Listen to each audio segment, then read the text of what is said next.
दोस्तों नमस्कार। India's nourished problems यानी भारत की पोषित समस्याएं चैनल में फिर से आपका स्वागत है। प्रस्तुत है जीएसटी वरदान या अभिशाप की चौथी कड़ी। कहने को तो सरकार ने छोटे व्यापारियों की सहूलियत के लिए जीएसटी में छूट की सीमा 40 लाख तय की है, लेकिन इस नियम के कारण इतनी विसंगतियाँ पैदा हुई है कि इतने बड़े टैक्स रिफॉर्म की बुरी तरह से मिट्टी पलीद हो गई। जीएसटी की दुर्दशा का यह सबसे बड़ा कारण है। किसी गांव, मोहल्ला या बाज़ार में बहुत सी दुकान होती है। किसी की वार्षिक बिक्री 40 लाख से कम होती है तो किसी की बिक्री 40 लाख से ऊपर भी होती है। जिसकी बिक्री कम है वह बिना जीएसटी के माल बेचेगा और जिसकी अधिक है उसे जीएसटी लगाकर माल बेचना होगा। लेकिन कोई खरीदार एक ही बाज़ार में और एक ही सामान अधिक दाम देकर क्यों लेगा? इस परिस्थिति में दुकानदार के पास दो ही विकल्प बचते हैं। या तो उसे जीएसटी स्वयं भरना होगा, जो कि जीएसटी की अवधारणा के विपरीत है और आर्थिक रूप से संभव भी नहीं है, जैसा कि पहले बता चुका हूँ। या फिर उसे बिना जीएसटी के माल बेचना होगा। यदि 50 लाख बिक्री वाला दुकानदार बिना जीएसटी के माल बेचेगा तो फिर 60 लाख बिक्री वाला दुकानदार भी बिना जीएसटी के माल बेचेगा। इस तरह इस ट्रेंड की कोई सीमा ही नहीं रही और यह ट्रेंड कई करोड़ों तक चली गई।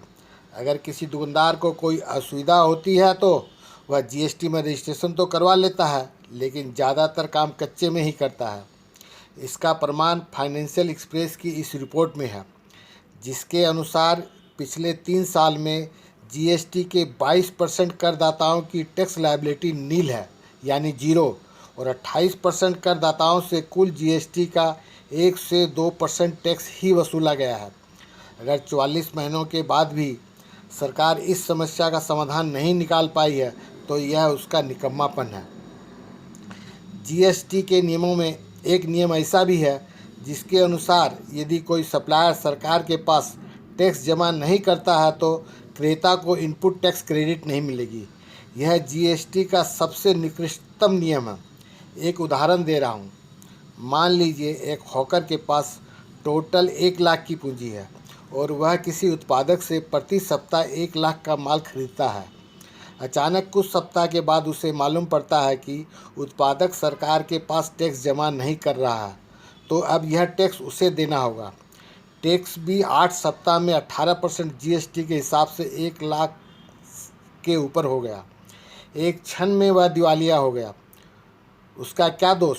उसने तो उस उत्पादक से माल खरीदा जिसे सरकार ने जीएसटी में रजिस्ट्रेशन कर टैक्स कलेक्शन के लिए ऑथराइज किया था।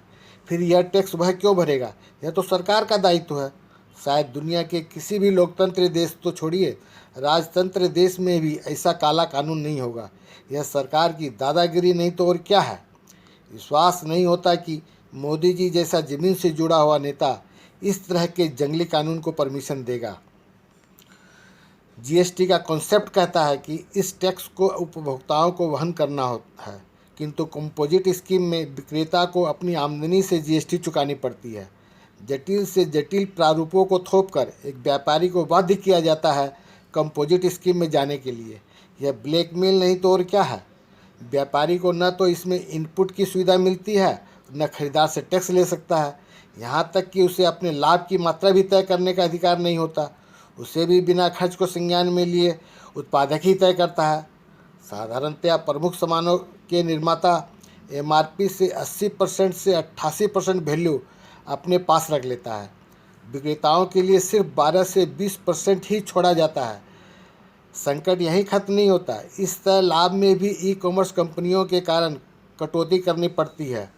इसलिए मार्जिन औसतन 13 से 14% के लगभग बैठती है और साधारणतया 3 चरणों में वितरक, थोक विक्रेता और खुदरा विक्रेता से होते हुए उपभोक्ता के पास सामान पहुंचता है। इन तीनों चरणों में दुकान या ऑफिस और गोदाम का भाड़ा, पूंजी पर ब्याज, कर्मचारी का वेतन, बिजली खर्च, म्यूनिसिपैलिटी खर्च, माल ढुलाई खर्च इत्यादि पर ही 8 से 9% खर्च हो जाता है। बाकी बचे 5 से 6% में इन 3 चरणों में व्यापारी अपने परिवार की जीविका पर खर्च करेगा या जीएसटी देगा। अगर व्यापारी जीएसटी देता है तो इसका मतलब है कि उसे अपने प्रॉफिट पर दो बार टैक्स देना होगा। प्रथम बार ग्रोस प्रॉफिट पर जीएसटी और उसके बाद नेट प्रॉफिट पर इनकम टैक्स, जबकि जीएसटी के नियमों के अनुसार इसे उपभोक्ताओं को वहन करना होता है। यह व्यापारियों के साथ अन्याय है और गैरकानूनी है। यह नियम व्यापारी को अपने परिवार की जीविका के लिए कमाने में बाधा उत्पन्न करता है, इसलिए यह उसके मौलिक अधिकारों का उल्लंघन है। इन तीनों नियमों में आप लोगों ने विसंगतियाँ देखी, जिसके कारण जीएसटी की इतनी बुरी दुर्दशा है। व्यापारी मजबूर है जीएसटी के नियमों का उल्लंघन करने के लिए। इन 44 महीनों में सरकार ने जीएसटी के प्रारूपों में सैकड़ों संशोधन किए हैं, लेकिन इन 3 नियमों में थोड़ा सा भी ध्यान नहीं दिया, जो टैक्स चोरी का मूल कारण है। मेरे विचार से इन विसंगतियों को दूर करने का जो एकमात्र उपाय है, उसे अगले एपिसोड में चर्चा की जाएगी। धन्यवाद।